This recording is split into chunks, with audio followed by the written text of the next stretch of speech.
Un saludo para todos los salvadoreños y salvadoreñas que nos miran en Australia, Nueva Zelanda, Europa, Estados Unidos, Canadá, África y Asia.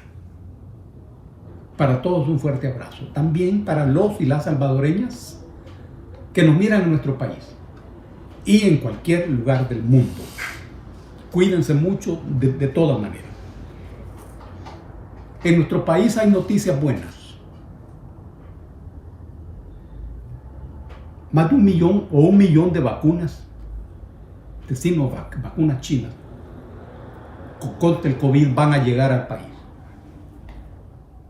Ya llegó la primera parte para vacunar a los profesores que en abril se incorporan a las clases presenciales. Lo ideal es que estén ya vacunados todos. Ese es el propósito. Esa es una muy buena noticia para el país. También es una buena noticia que el Estado se incorpore al tema de los seguros. Esta es una especie de recuperación de las funciones del Estado. Sin duda el mercado va a seguir en el territorio de los seguros. Y ellos harán sus negocios. Al Estado ha de importarle y ha de interesarle el ser humano, los intereses del ser humano. Esa también es una buena noticia. El mejoramiento y el afinamiento de la lucha contra la delincuencia es otra buena noticia. Sin duda vendrán otras buenas noticias. El mismo 1 de mayo habrán otras. El 28 de marzo de 1942 murió en la cárcel de Alicante el gigantesco poeta español Miguel Hernández, que empezó su carrera literaria con el trabajo Perito en Lunas. Miguel, un pastor de Orihuela, sin academia, sin escuela para eso, pero con una poesía brillante y con unas imágenes bien construidas. A la cárcel de Alicante lo visitaba su mujer, Josefina Manresa, que era panadera de Orihuela. De ahí era Miguel. Y Miguel escribió a su hijo menor de edad la poesía más sentida en la lengua castellana, Las nanas de la cebolla. Recordamos con inmenso cariño a Miguel Hernández, a su vida y a su lucha. El 28 de marzo de 1750 nace en Caracas el precursor de la independencia de Venezuela, Francisco de Miranda, que fue un combatiente por la libertad en diferentes partes del mundo. En San Petersburgo, en el Palacio de Invierno, hay una estatua de Francisco de Miranda. Recordamos con mucho cariño a Francisco de Miranda. El 29 de marzo de 1977 fue secuestrado y desaparecido en Buenos Aires el periodista Rodolfo Walsh. Un día antes había publicado Rodolfo un artículo denunciando la participación de la dictadura militar argentina en crímenes y en desaparecimiento. La respuesta de la banda de criminales que en ese momento gobernaban Argentina fue secuestrar y asesinar a Rodolfo Walsh. Rendimos homenaje a la memoria de Rodolfo Walsh, el intelectual valiente, incorruptible, ejemplo para el mundo. El 27 de marzo se celebra el Día Internacional del Teatro. El teatro, que es un ejercicio artístico increíble. El teatro que permite expresar la vida de la sociedad y de los seres humanos. en donde se dice lo que no se dice en otras partes. Es una buena noticia que se celebre esa fecha. Un saludo para Santi, allá de Ciudad Arce, en el barrio La Esperanza. Es tiempo, Santi, que empeces a leer. Decirle a la Chelita que te enseña a leer, y a Hugo también. Así también ellos leen. Un abrazo para vos, para tu mamá y tu papá, y también para tus abuelos. El 30 de marzo de 1930 fue fundado, a orillas del lago de Ilopango, el Partido Comunista del Salvador. Es decir, que se van a cumplir 91 años de la fundación del PCS. Este es un acontecimiento político histórico de trascendental importancia. Observemos, para empezar, que la decisión de crear el partido se da en la cresta de una creciente lucha de masas. En 1927 había asumido la presidencia de la República don Pío Romero Bosqué. Pío era el abogado de la familia Meléndez, que después del asesinato en 1913 de don Manuel Enrique Araujo, iniciaron lo que se llamó Dinastía Meléndez. Los dos hermanos Meléndez y su cuñado Alfonso Quiñones Molina se sucedieron en la presidencia de la República, hasta que llegó el momento en que ya no tenían candidato y decidieron que su abogado Pío Romero Bosqué fuera el presidente.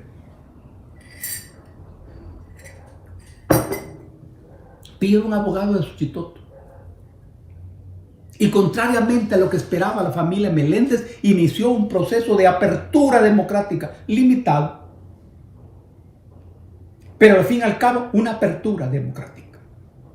Inmediatamente florecieron las organizaciones regionales, los sindicatos, los movimientos campesinos, y la conexión de todo este movimiento popular naciente con el movimiento popular internacional.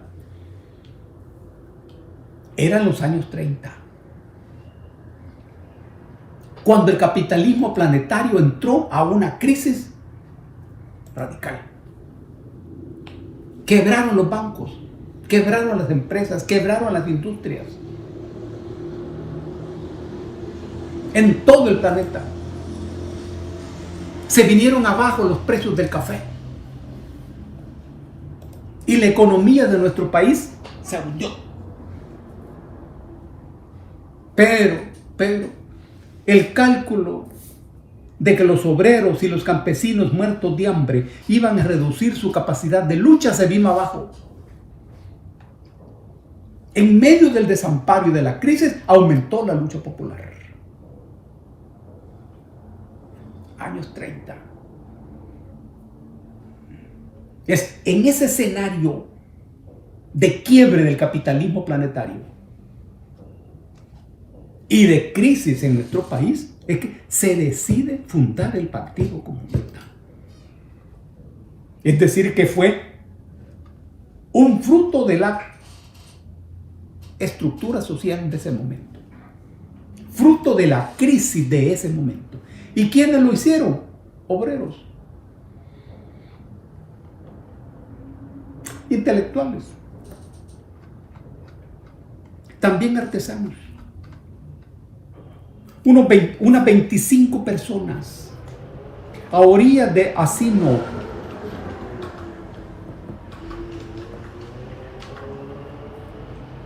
Ahí se decidió organizar el Comité Central.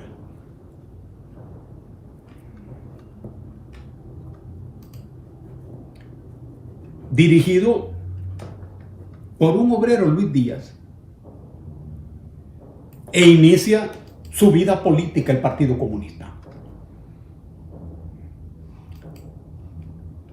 En esos tiempos, en el movimiento internacional, funcionaba la Internacional Comunista, que coordinaba la lucha del movimiento obrero y campesino a nivel mundial. Venía la Segunda Guerra Mundial. Venían graves acontecimientos. En la Unión Soviética se impulsaba el proceso de reforma agraria. Y había tensión en todo el mundo.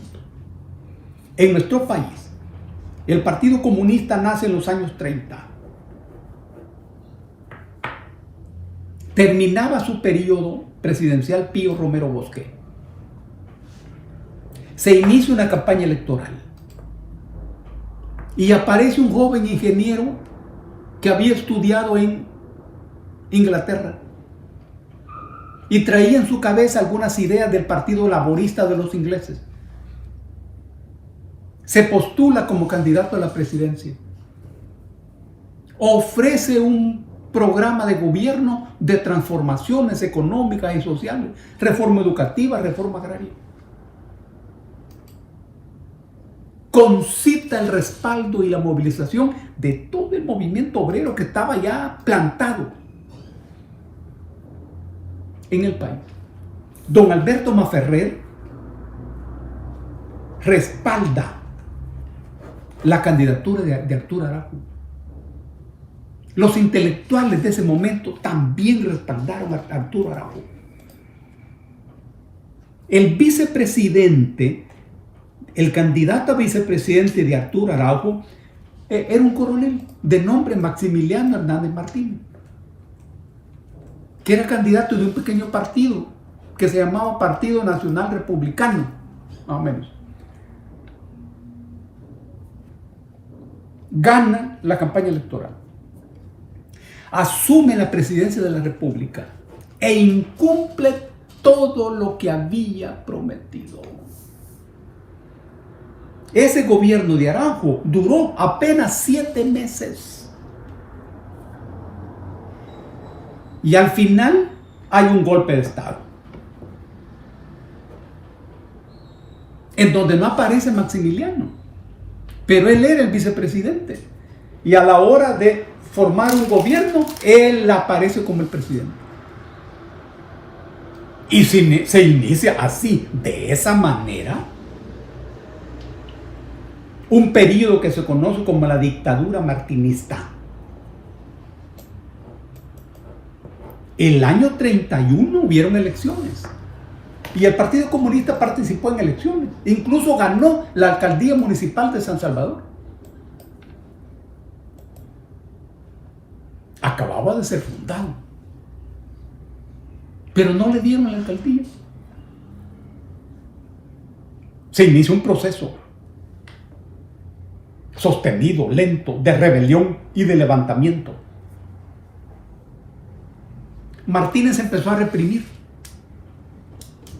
Los puntos fundamentales de resistencia del pueblo campesino e indígena estaban concentrados en ese momento en el occidente del país. Es una característica de este momento, en el occidente del país. Cuando se levantó Anastasio Aquino en 1832, la resistencia estaba en el centro, en el departamento de La Paz.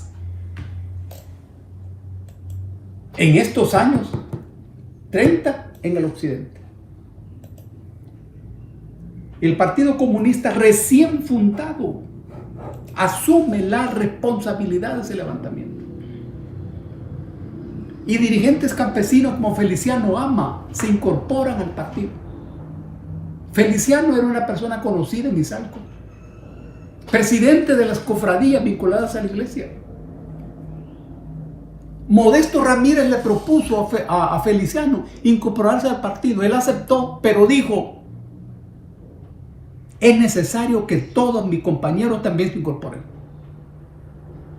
Si ellos no se incorporan, yo no me incorporo. Y si yo me incorporo, ellos también. Esa fue la decisión de Feliciano. Este levantamiento fracasó y se inició una matanza extraordinaria. que duró años. Los años que necesitó la dictadura de Martínez para consolidarse en el poder. Se inicia así para el Partido Comunista un proceso oscuro de represión y de matanza. Vienen los años 40. Aquí hay que saber que en los años 40 fue derrotada la Alemania nazi por las tropas del ejército soviético. Y entonces en esos años 40 creció en el mundo y también en nuestro país la lucha por la democracia. Y el Partido Comunista pudo caminar, avanzar un poco y crecer. En 1948 termina la dictadura martinista. Hay un golpe de Estado conocido como el golpe de los mayores.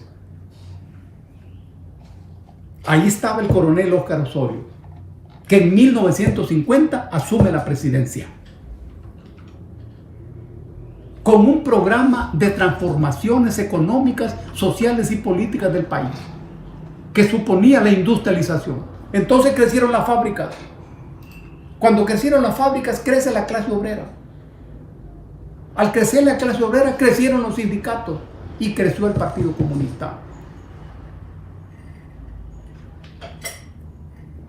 Esta es la lógica histórica.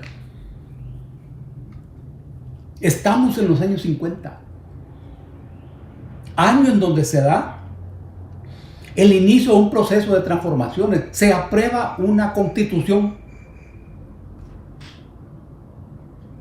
y se acelera la historia. El Partido Comunista hace experiencia en la lucha electoral. En 1967 vamos a la campaña electoral con el Partido de Acción Renovadora, con una gran movilización. En la década de los años 70 se crea la Unión Nacional Opositora en una alianza con el Partido Demócrata Cristiano y el Movimiento Nacional Revolucionario, la UNE, que mueve poderosas campañas electorales en el 72 y en el 77. Y la prueba de fuego llega después de 1977. En la década del 70 aparecen otras organizaciones revolucionarias armadas, porque hay un proceso de radicalización de las capas medias en el país. Y aparece la lucha armada. Todas las organizaciones que aparecen en lucha contra el Partido Comunista. Pero, en 1980 se organiza una alianza política llamada Frente Farabundo Martí para la Liberación Nacional. 5 organizaciones firmamos un pacto político, un acuerdo político, al que le llamamos FMLN. Esta fue una alianza política, que es un acuerdo político con cemento político, que no requiere identidad ideológica. Y entramos a la guerra de 20 años. Esta es una prueba de fuego. Casi todo el Comité Central de la Juventud Comunista murió en la guerra. El Comité Central del partido también.